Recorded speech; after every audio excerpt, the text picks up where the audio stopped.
And action! Ron had a question about food temptations. So a lot of my patients, if you've noticed my board, I have a summit board. In fact, I'll take you there now. So hold on a second. The summit board that I have, oh, by the way, these are my lights. This is my stand. Back here is my studio. But the summit board that I have, it started with having patients sign this tiny board. I actually just bought this and covered up my old radiology lights. It was big. Nobody uses radiology films anymore, so I bought this. I brought this from home, and I had people start signing when they made some incredible thing. I was just going to use it to put my saying here, but I started accumulating. I noticed patients like to sign. So I had to get a bigger one since that one got all full.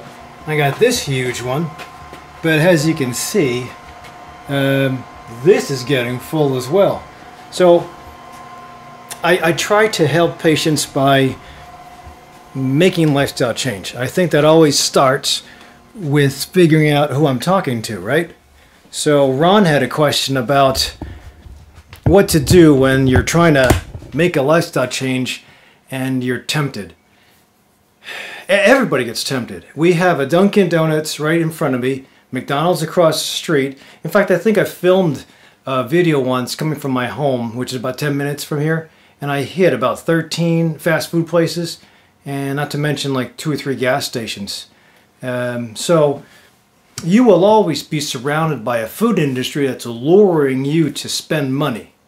And that's not just fast food, that's sometimes nice restaurants too. So whether it's fast foods and they use chemicals and they use shortcuts to allure you to not be able to stop the bag. I mean, I've told everybody, if you put a bag of family-sized Lay potato chips and let me watch Designated Survivor or 24 or Walking Dead, I will not be able to finish. I won't be able to stop. I'll finish the whole bag, and then before you know it, by the hour, I'll be at the bottom, and it's like, oh, I feel guilty now. Same thing with a bucket of popcorn at the movie theater. By the time the preview is started, I'm finished. I'm already at the bottom of the bucket, which is not good, but I think the industry creates it so it hits one of the most potent sensations in the mouth. That's either salt or sweet. There's also umami that was found by, I think, a Japanese scientist as another flavor that's in the mouth. You can stimulate that with certain foods, mostly MSG. That's the fake way to do it with the resultant headache. But anyway, there's an industry of fast food that's out there that'll get you to not be able to stop. There's also an industry of really luxurious food that also will be hard not to stop. That'll be more expensive, so that's a limiting factor already, but you're going to be thinking about that if you're hungry.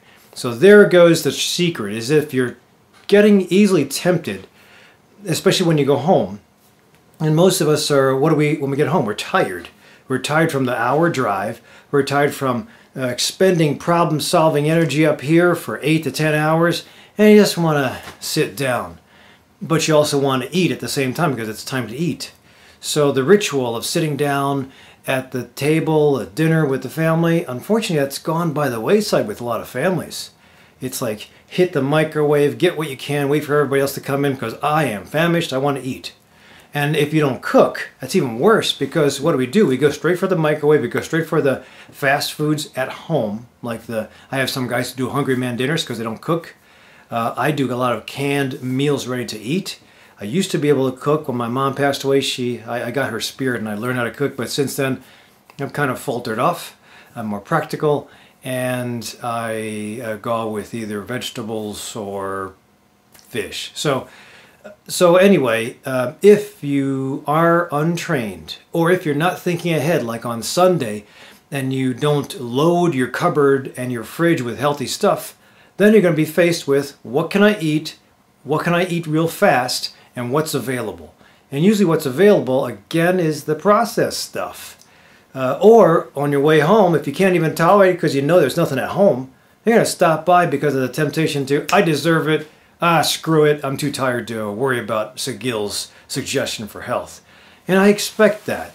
But I also expect that if you want to not have a heart attack, if you not want to develop diabetes, high blood pressure, high cholesterol, if you don't want to be on the medicines that we as doctors have to give, then you got to put some effort into preparing. That's all it is, really, is you prepare. You prepare on Sunday to fill the fridge and the cupboard up with stuff that'll be just about finished on Saturday. And you prepare every night for what you're going to be eating the next morning. You prepare for exercise. Today is Tuesday. Tomorrow I have to go exercise at 5 o'clock in the morning. So I'm going to get my sneakers out. I'm going to get everything ready. Before I go to sleep, I'm ready to go. I'll even get my tea ready to start boiling at the time I wake up. All because it makes it so effortless when you do it. You know, who's going to want to exercise at 5 in the morning if you're not used to it and you're tired? Really? So, and same thing, who's going to want to cook a big lavish dinner, cut the vegetables, simmer the stew when you're starving? Nobody, unless you prepare. So again, it might be that if you have a family and you have kids, don't feel bad if you have to clear everything from the cupboard, because you're not going to just take away. You're also going to put in healthy stuff. You have to have it available for yourself. Can't just starve unless you're doing a detox diet, but that doesn't last too long, or elimination diet, and that again is very finite. But when you take away crappy stuff, you have to put in healthy stuff. Fruits, vegetables, canned stuff. And I try to get canned stuff that's BPA free, and I'm talking about whole foods, whether it's going to be beans with low sodium, or canned fish, or packaged fish, or frozen vegetables. You can make an argument for saying there's a way to prepare it, so you empty out the crappy stuff, you put in the good stuff, and you're ready to go. If you're dead tired, if you don't have any cooking skills, you can at least open your cupboard and see that there's healthy stuff to choose from. If you've prepared properly and you get a crock pot, you just plug it in the morning, you set your vegetables, you set your meat, you come back at night, the house is not on fire, but your dish is ready to go. My mom and dad taught me that before they passed away. I think I actually had their crock pot.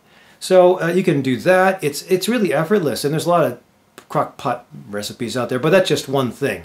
If you do blended stuff, if you do smoothies, that too. If you want to prepare for making that decision at home by having something before you leave for work, whether you commute or whether you take the train, public trans, if you know you're going to be confronted by something when you get home, fill up before you leave. That's going to be satiety food. So watch my video, DrRic tutorial satiety hunger.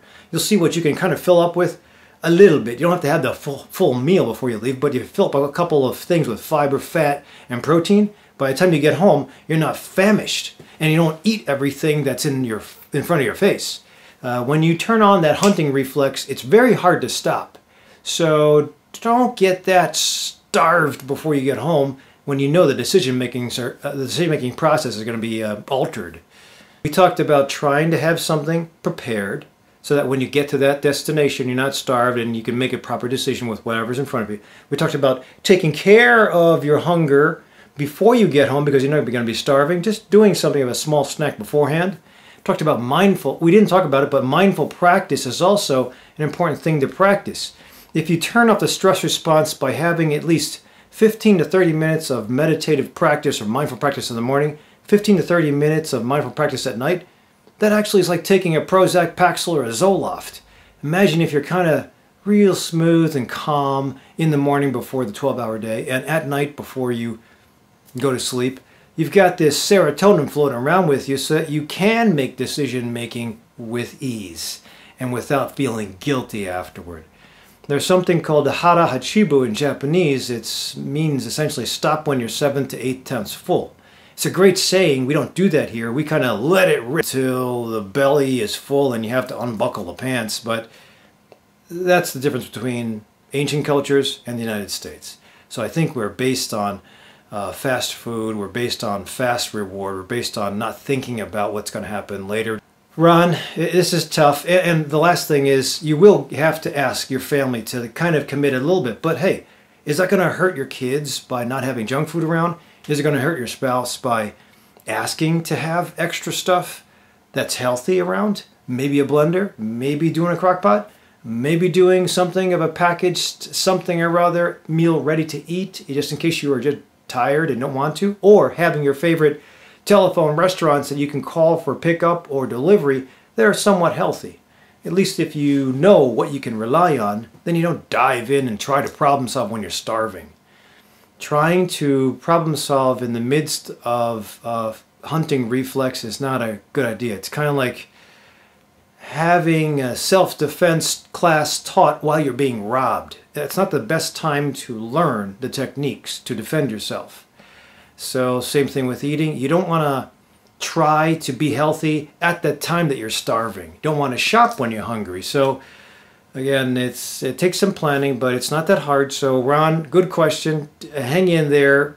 There's different ways that we can skin this thing, but just try to start with an agreement between everybody at home. And maybe if they don't agree, then I can come back and we can kind of redesign this thing so it works for you.